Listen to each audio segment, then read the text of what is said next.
আমার বন্ধু বান্ধবীরা কেমন আছো? আমার সকালের জলখাবারটা দেখো। আমি বানিয়েছি আজকে ঢেঁড়স দিয়ে 3 রকমের।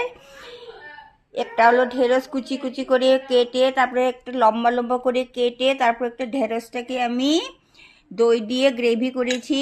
আর একটা রুটির সঙ্গে খেতে খুব ভালো লাগবে। আর একটু আমি ঝাল দিয়েছি, একটা কাঁচা লঙ্কাও দিয়েছি ওটার মধ্যে, আর একটু লাল লঙ্কা দিয়েছি।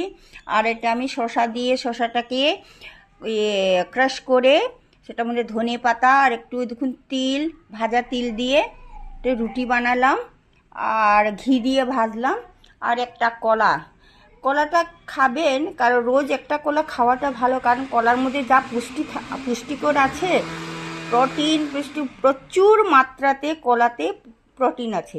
তা খেয়ে দেখুন, আপনারা খুব ভালো লাগবে।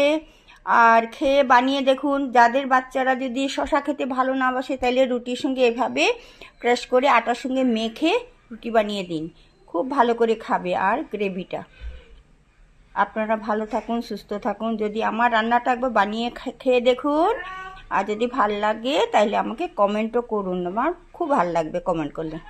তাই